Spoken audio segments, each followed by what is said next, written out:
Ես համարում եմ, որ քաղաքական դաշտում մենք կուլմինացիան նմանապես հաղթահարեցինք, դա 98 թվականն էր, որը ավարտվեց ցավագին իշխանափոխությամբ, բայց պատճառաբանված էր, արդարացված եւ ըստ էության մեզ ներկայացված էր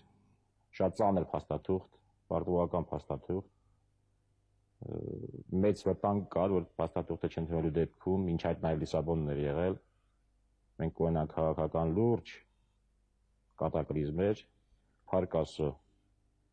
Ռուբիկոնը անցանք, փառք Աստծո, կրկնում եմ, արդարացված էր այն, ինչ որ կատարվեց, ասել եմ, էլի պիտի կրկնեմ, իհարկե ժողովրդին մենք դեռ ապացուցելու տեղ ունենք, բայց ես խորապես համոզված եմ, որ արդարացված էր եւ ինչ որ մենք ստացանք քաղաքական դաշտում,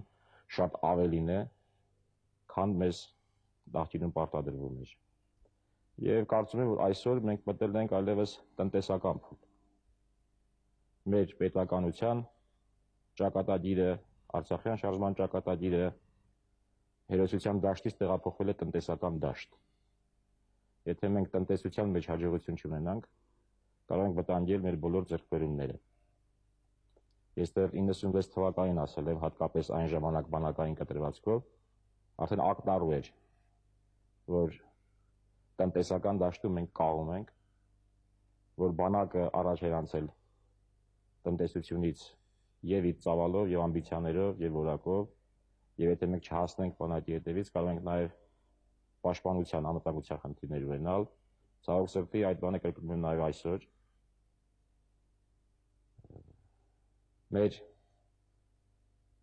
տնտեսական, սոցիալական վիճակը շատ բարդ է, յուրաքանչյուր մեծ իրադարձություն, լինի դա պատերազմ, թե խաղաղ պետական շինարարություն, իրագործելի է, եթե ունենում ես համերաշխ ժողովուրդ, անգամ պատերազմները հաղթում են ոչ թե բանակները, այլ ժողովուրդները, բանակները հաղթում են կռիվներում, պատերազմներում հաղթում կամ պարտում են ժողովուրդները, նույնիսկ պետական շինարարության մեջ, եթե մենք չունենանք վստահ ժողովուրդ իր վաղվա օրվան համար, իր այսօրվա համար, եթե չունենանք համերաշխ ժողովուրդ, եթե չունենանք սոցիալապես ապահով ժողովուրդ, եթե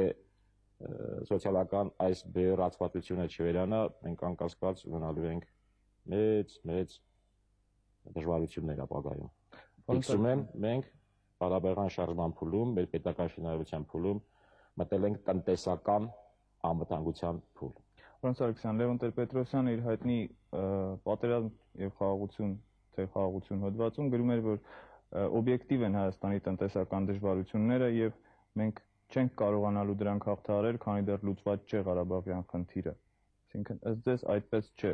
եւ